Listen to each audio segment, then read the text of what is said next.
فأنا ناصح لإخواني بالصدع بالحق تبيض وجوههم. السكوت في مسألة الحزبية يضرها، فاصدع بما تؤمر وأعرض عن المشركين. سلامي على دماج ورجالها والشيخ يحيى ودار العلم يا سعد بانيها. Bismillahirrahmanirrahim. Alhamdulillahi rabbil alamin. Asyhadu an la ilaha illallah wahdahu la syarikalah wa asyhadu anna Muhammadan abduhu wa rasuluh. Allahumma sholli ala Muhammadin abdika wa rasulik wa ala alihi wa ashabihi ajma'in, amma ba'd.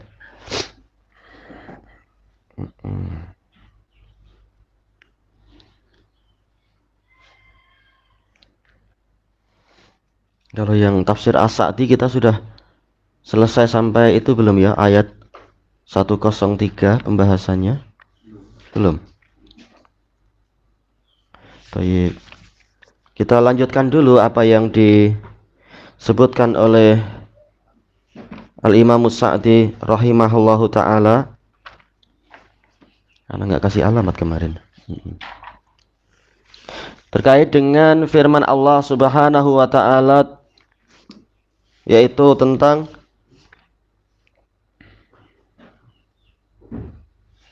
walamma ja'ahum rasulun min 'indillahi musaddiqul lima ma'ahum nabadha fariqum minal ladzina utul kitaba kitaballahi wara'a dhuhurihim ka'annahum la ya'lamun. Assalamualaikum.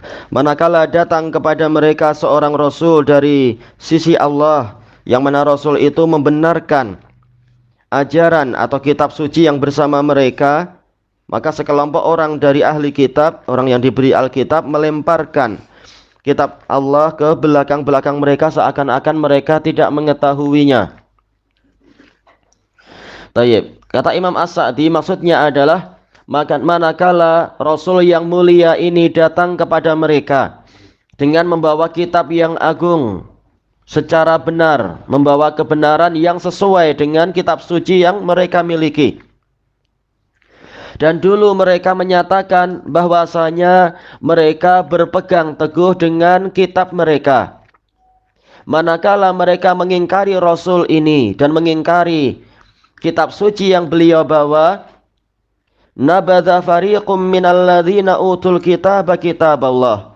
Maksudnya kitab Allah di sini adalah kitab suci yang ada pada mereka, yaitu kitab yang diturunkan kepada mereka, yaitu mereka membuangnya karena membencinya. Jelas kitab suci yang terdahulu membenarkan kitab yang akan datang. Wara'a zuhurihim, ke belakang-belakang mereka. Kata beliau, ini adalah gambaran kemuncak yang tertinggi di dalam keberpalingan. Seakan-akan mereka di dalam perbuatannya itu bagaikan, yaitu seperti orang-orang yang jahil. Padahal mereka mengetahui jujurnya kitab itu dan hakikat dari yang didatangkan oleh kitab tersebut. Menjadi jelaslah dengan ini bahwasanya satu kelompok dari ahli kitab tersebut tidak tersisa di tangan-tangan mereka sedikit pun. Dari apa yang tidak tersisa, yaitu ajaran kitab suci, yang mana mereka tidak beriman kepada Rasul ini. Maka jadilah kekufuran mereka itu kepada Rasul ini merupakan kekufuran kepada kitab mereka sendiri dari arah yang tidak mereka sadari. Dan manakala termasuk dari tradisi takdir Allah Ta'ala dan termasuk dari hikmah ilahiyah menetapkan bahwasanya, dan ini kaidah yang berlaku di berbagai kitab disebutkan, man taraka ma yanfa'uhu wa amkanahu lintifa'u bihi wa lam yantafi' ubtuliya bil istighali bima yadurruh. Barang siapa meninggalkan sesuatu yang bermanfaat bagi dia, padahal dia mampu mengambil manfaatnya, namun tidak mau mengambil manfaatnya, maka dia akan diuji, dia akan dicabar, yaitu apa? Terkena bala, terkena malapetaka berupa tersibukkan dengan perkara yang membahayakan dirinya.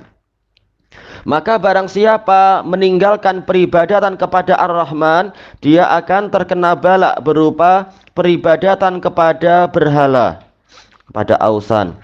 Barang siapa meninggalkan kecintaan pada Allah, rasa takut pada Allah, harapan pada Allah, maka dia akan terkena bala berupa mencintai yang selain Allah, takut pada selain Allah, dan berharap pada selain Allah. Tentunya ini kerugian yang tidak terbayangkan. Dan barang siapa tidak menginfakkan hartanya di dalam ketaatan pada Allah, dia akan menginfakkan hartanya di dalam ketaatan pada setan. Barang siapa meninggalkan sikap merendahkan diri untuk Rabbnya, maka dia akan terkena bala berupa dia akan merendahkan diri kepada sesama hamba. Barang siapa meninggalkan kebenaran, dia akan terkena bala berupa yaitu mengikuti kebatilan. Karena manusia tidak pernah kosong sama sekali. Kalau tidak ikut kebenaran, pasti dia akan ikut kebatilan, dan itu rugi besar. Maka ini adalah bala. Kemudian beliau menyebutkan tentang apa yang dilakukan oleh Bani Israel setelah membuang kitab suci. Kata beliau, demikianlah orang-orang Yahudi itu. Manakala mereka membuang kitabullah, mereka mengikuti apa yang dibacakan oleh para syaitan, dan apa yang dibuat-buat oleh para syaitan, yaitu berupa sihir yang mengatasnamakan kerajaan Sulaiman, yang mana para syaitan mengeluarkan kepada umat manusia sihir dan menyatakan bahwasanya Sulaiman alaihissalam dulu biasa menggunakan sihir ini, dan dengan sihir inilah Sulaiman mendapatkan kekuasaan yang besar. Mereka ini pendusta, padahal mereka ini dusta, yaitu para syaitan itu dusta di dalam dakwaannya tadi. Nabi Sulaiman tidak menggunakan sihir. Bahkan Zat yang maha benar, as-shadiq di sini ya, mensucikan Sulaiman dari perkataan itu, ataukah yaitu zat yang maha benar mensucikan Sulaiman di dalam firman-Nya, wa ma kafara Sulaiman, padahal Sulaiman itu tidak kafir, yaitu dengan mempelajari sihir. Beliau tidak mempelajari sihir. Akan tetapi para setan itulah yang kafir, yaitu di dalam pembahasan ini, walaupun kekufuran setan banyak sekali. Mereka mengajarkan sihir kepada umat manusia, yaitu apa? Disebabkan yaitu berupa menyesatkan mereka.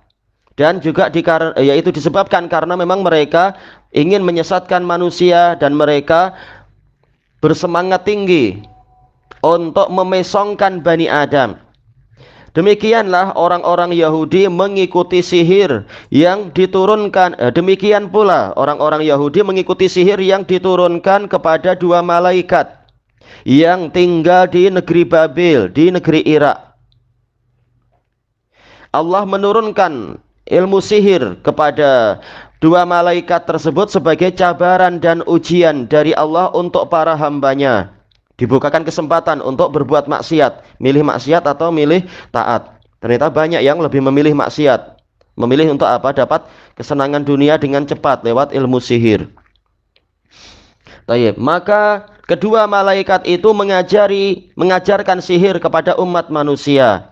Wa ma yu'allimani min ahadin hatta, dan tidaklah kedua malaikat itu mengajarkan sihir kepada satu orang pun sehingga mereka berdua memberikan nasihat dan berkata, innama nahnu fitnatun fala takfur. Sesungguhnya kami ini hanyalah ujian, cabaran, maka jangan engkau berbuat kekufuran.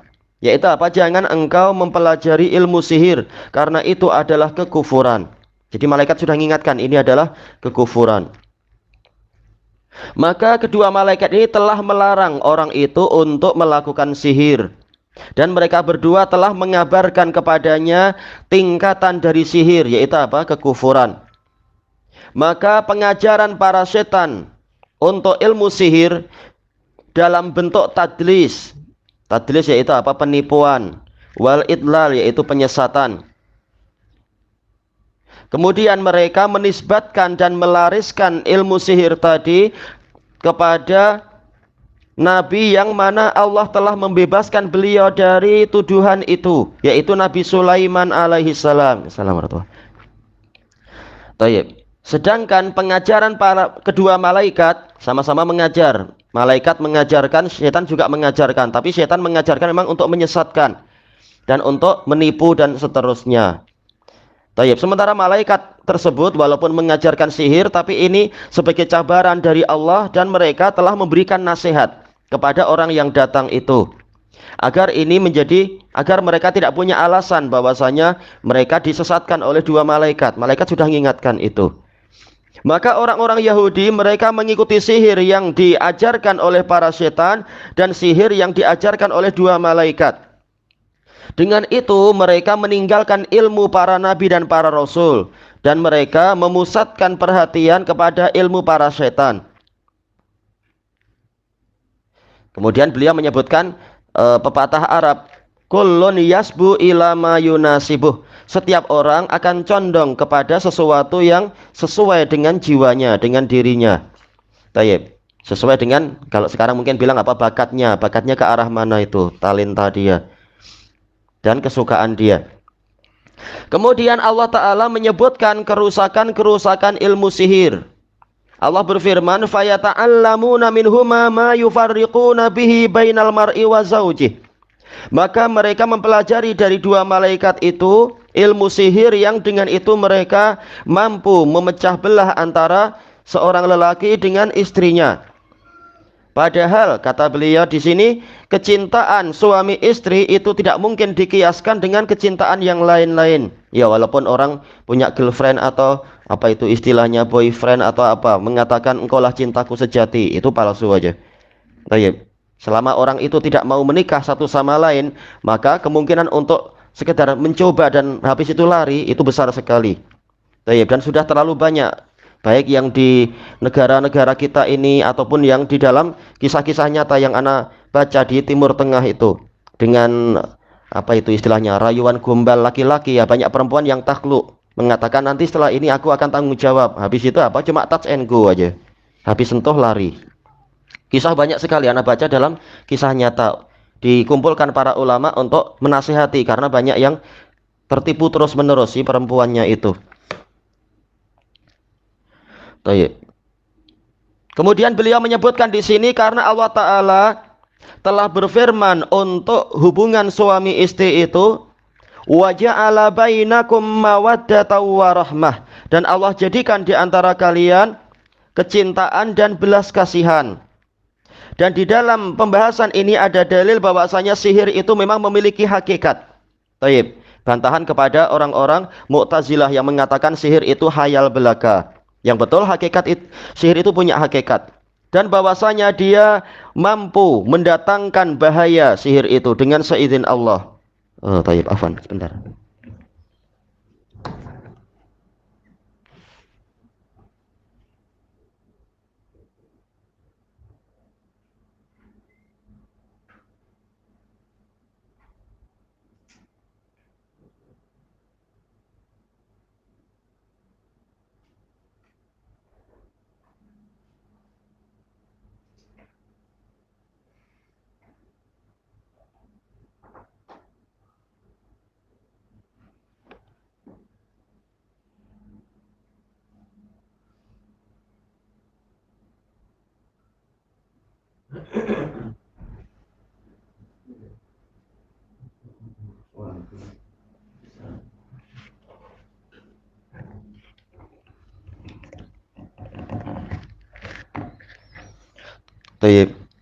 Al-Imam Sa'di mengatakan di sini dengan seizin Allah maksudnya adalah dengan kehendak Allah. Izin itu ada dua macam. Izin qadari, yaitu apa? Takdir yang terkait dengan kehendak Allah sebagaimana yang disebutkan dalam ayat ini, masyiah. Dan yang kedua adalah izin syar'i. Izin yang terkait dengan apa? Yaitu syariat sebagaimana yang disebutkan dalam ayat sebelumnya, kata beliau, yarhamukallah, fa innahu nazzalahu ala qalbika biiznillah. Yarhamukallah. Maka sesungguhnya Jibril itu menurunkan Al-Qur'an kepada hatimu dengan seizin Allah. Yaitu apa? Izin syar'i. Dan di dalam ayat ini dan ayat yang semisal dengannya ada penjelasan bahwasanya sebab-sebab itu sekalipun dia mencapai kemuncak yang tertinggi di dalam kekuatan kesan, kekuatan pengaruh, tetap saja dia itu mengikuti takdir dan ketetapan dan takdir dari Allah. Tidak mampu berdiri sendiri untuk memberikan suatu kesan. Maka berapa banyak orang berusaha menyihir orang lain, ternyata apa? Tidak berkesan sama sekali. Bahkan terkadang balik menghantam pelakunya sendiri. Ini menunjukkan bahwasanya tetap takdir Allah itu tidak mungkin untuk dilewati. Berarti apa? Kita jangan takut pada setan, jangan takut pada tukang sihir. Takutlah pada Allah dan bergantunglah pada Allah. Dia yang akan melindungi kita. Kata beliau, tidak ada seorang pun yang menyelisihi prinsip ini dari firqah-firqah umat ini selain kelompok Qadariyah yang berbicara masalah af'alul ibad, perbuatan para hamba. Mereka mengatakan perbuatan hamba itu diciptakan hamba sendiri dan mampu mendatangkan pengaruh tanpa izin dari Allah. Dan ini menyelisihi kenyataan.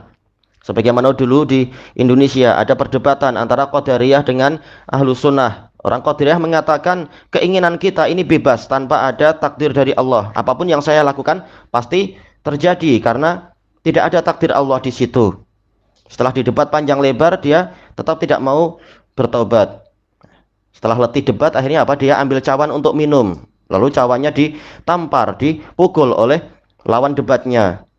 Atau lawan debatnya bilang, nih, tadi engkau punya iradah untuk minum. Ternyata tidak selalu iradahmu tercapai. Buktinya apa? Cawan pecah, engkau tak jadi minum. Itu adalah bukti yang sangat jelas. Tidak semua keinginan kita itu terjadi. Tetap takdir Allah lah di atas segalanya. Kemudian beliau mengatakan bahwasanya kelompok Qadariyah Mu'tazilah menyatakan bahwasanya perbuatan para hamba itu berdiri sendiri, tidak mengikuti kehendak Allah. Maka mereka mengeluarkan perbuatan para hamba dari takdir Allah. Allah ingin begini, hamba ingin begitu, ternyata yang terjadi adalah keinginan dari hamba, dan ini adalah kekufuran. Bahkan apa? Allah sebagai Rabbul Alamin, tiada sesuatu pun yang terjadi di alam semesta kecuali dengan izin dan takdir Dia. Maka dengan akidah itu mereka menyelisihi kitabullah dan menyelisihi sunnah Rasulnya, juga menyelisihi ijma' para sahabat, menyelisihi para tabi'in. Ditambah dengan kalam Imam Sauri di dalam Syarhus Sunnah As-Sauri, beliau mengatakan Qadariyah Mu'tazilah menyelisihi saudara mereka yaitu setan. Karena setan sendiri mengatakan Rabbi bima aghwaytani la uzayyinan lahum fil ard. Wahai Rabbku, dengan sebab engkau menyesatkan saya pasti akan menghiasi mereka di bumi. Jadi setan sendiri mengakui takdir Allah ada. Jadi Qadariyah menyelisihi keyakinan dari saudara mereka yaitu setan. Setan aja masih meyakini takdir itu ada. Dan juga menyelisihi saudara mereka dari kalangan para penghuni neraka. Karena penghuni neraka mengatakan Rabbana ghalabat alaina shiqwatuna. Wahai Rabb kami, takdir kecelakaan kami mengalahkan kami. Jadi penghuni neraka masih meyakini adanya takdir. Setelah masuk neraka sadar memang takdir itu ada. Nah, ternyata Qadariyah menyelisihi saudara-saudara mereka. Ini dalam apa? Matan Syarhus Sunnah punya Imam Sauri. Kemudian kata Imam As-Sa'di rahimahullah, lalu Allah Ta'ala menyebutkan bahwasanya ilmu sihir itu bahaya yang murni, madharah yang mahdoh, bahaya atau kerugiannya itu murni, total. Tidak ada di dalamnya manfaat, baik manfaat keagamaan ataupun manfaat keduniaan. Berapa banyak orang yang sudah pakai ilmu sihir dan sebagainya, tetap hasilnya macam itu juga. Dia mengklaim siapa yang datang, saya akan mampu merubah untuk dia daun atau kertas jadi duit.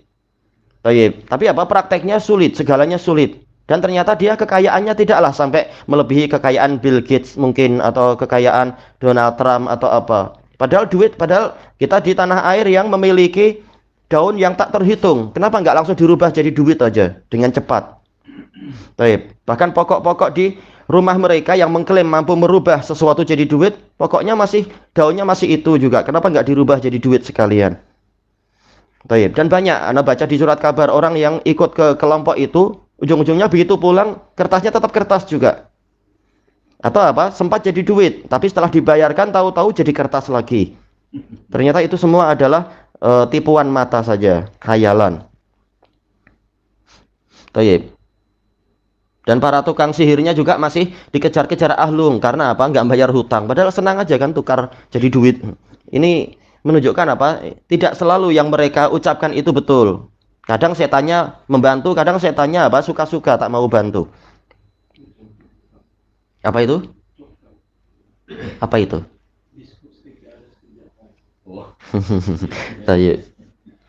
Kemudian kata beliau, sebagaimana didapatkan sebagian manfaat duniawiyah di sebagian kemaksiatan, sebagaimana dalam firman Allah Ta'ala tentang khamr dan perjudian, qul fihima ismun kabiru wa manafi'u linnas wa ismuhuma akbaru min naf'ihima.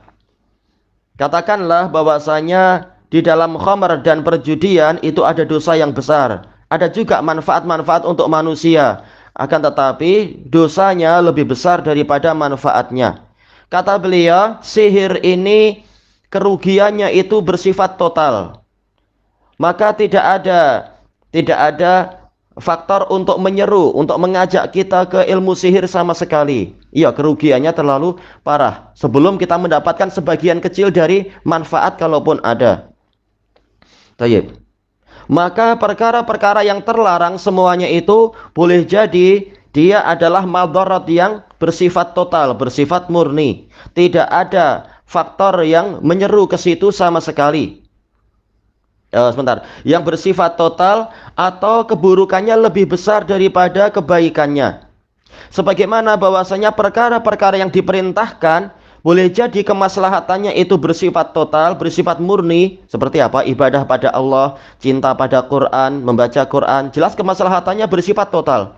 Atau kebaikannya lebih banyak daripada keburukannya. Keburukan ada, tetapi manfaatnya lebih besar. Seperti masalah apa? Kejujuran. Jujur itu keuntungannya lebih besar, walaupun terasa pahit, terasa nanti orang jadi meremehkan kita karena kita jujur mengakui kesalahan. Tapi setelah itu buahnya lebih manis daripada pahitnya. Demikian pola jihad. Nampak jadi orang jadi sakit, jadi letih, jadi ini, jadi itu. Tapi manfaatnya jauh lebih besar. Makanya disyariatkan. Kemudian Allah Ta'ala berfirman, walaqad alimu. Padahal mereka telah mengetahui.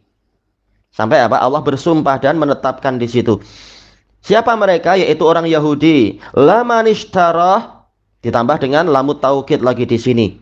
Yaitu orang yang mencintai sihir seperti cinta atau minatnya seorang pembeli kepada barang yang diniagakan itu, membeli sihir, malahu fil akhirati min khalaq.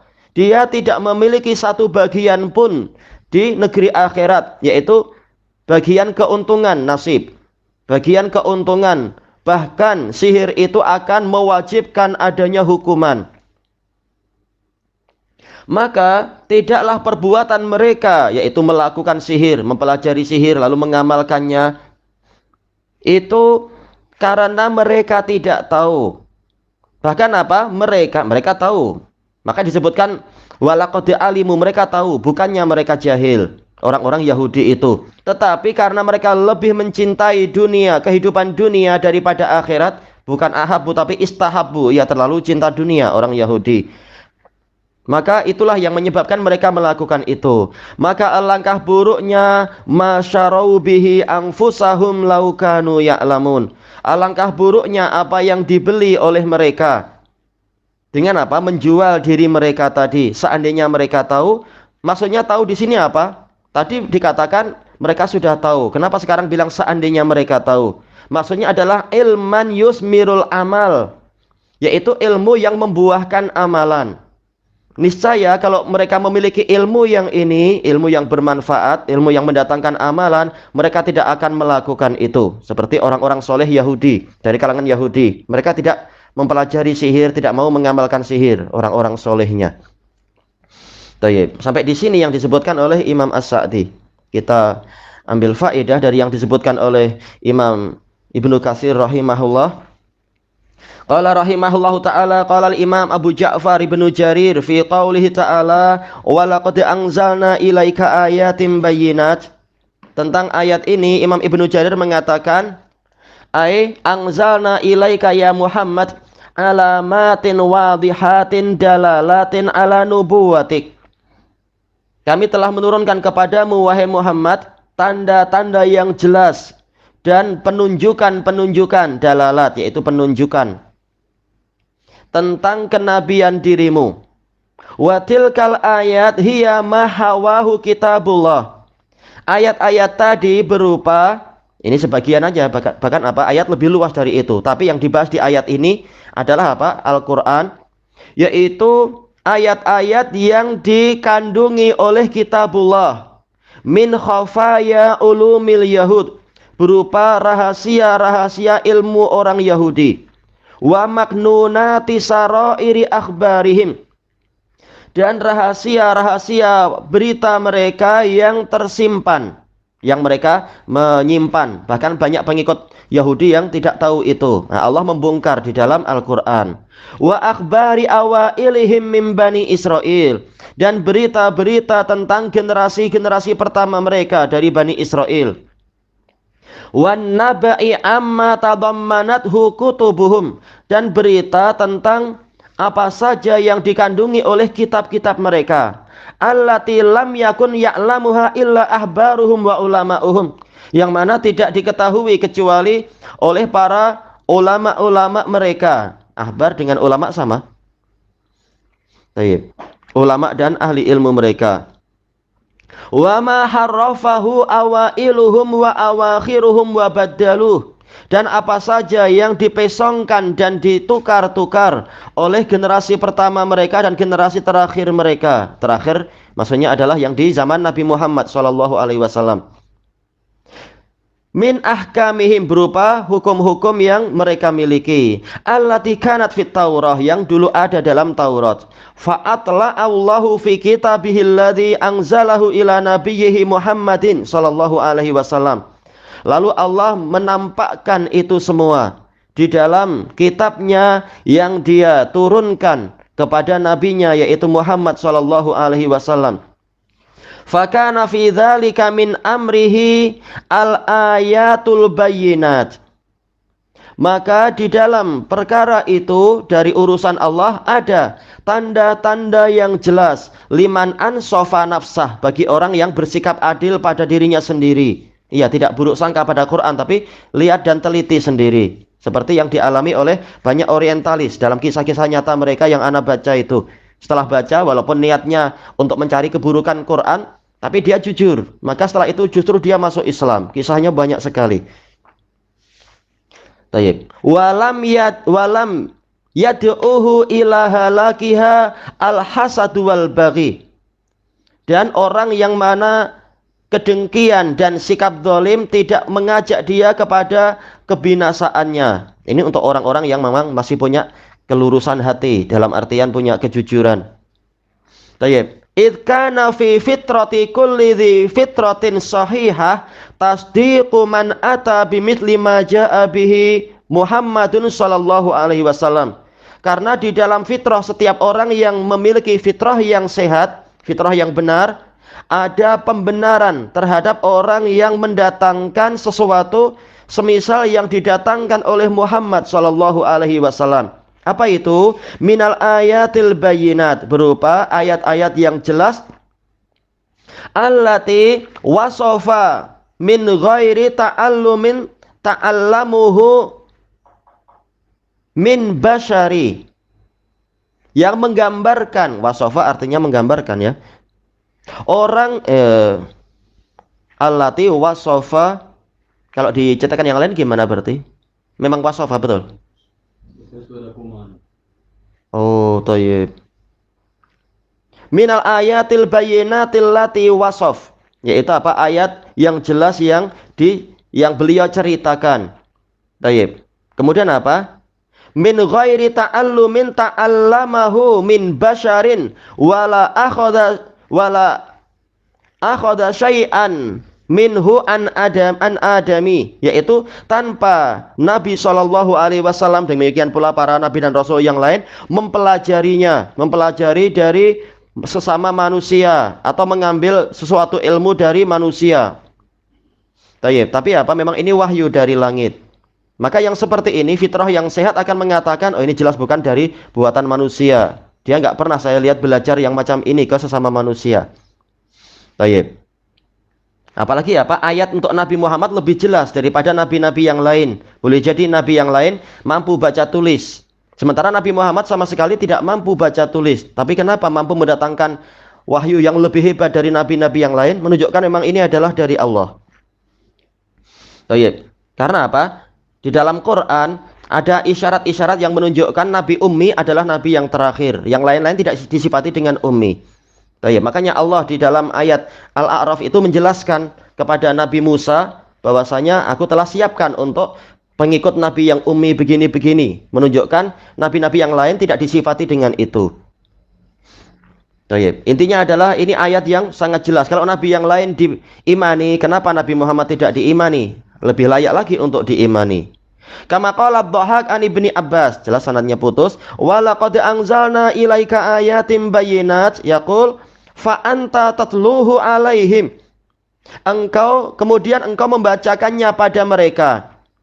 Yaitu setelah kami turunkan kepadamu ayat-ayat yang jelas itu, lalu engkau bacakan ayat-ayat itu, kitab itu kepada mereka. Wa tukhbiruhum bihi ghadwatan wa asyiyah.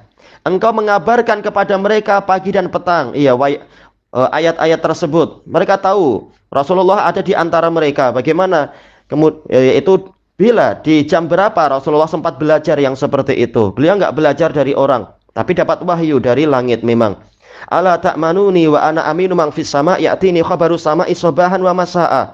Apakah kalian tidak percaya kepadaku? Sementara aku adalah kepercayaan dari zat yang di langit. Datang kepadaku berita di waktu berita langit di waktu pagi dan petang.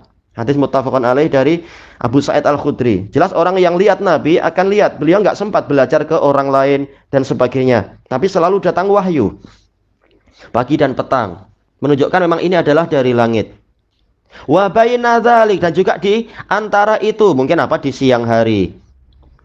Wa anta indahum ummi, sementara engkau ada di dekat mereka sebagai orang yang ummi, la yuhsinul kitabah walal qiraah. Tidak pandai menulis, tidak pandai membaca. Tapi apa? Untuk talqin setiap orang yang sehat mungkin ditalqin, disuruh apa? Mendengar dan mengikuti apa yang saya lafadzkan. La taqra'u kitaban, engkau tidak membaca satu kitab pun. Wa anta tukhbiruhum bima fi aidihim ala wajhih. Dalam keadaan engkau mengabari mereka apa yang ada di tangan mereka sesuai dengan kenyataannya. Yaitu apa? Sesuai dengan kitab suci yang mereka miliki.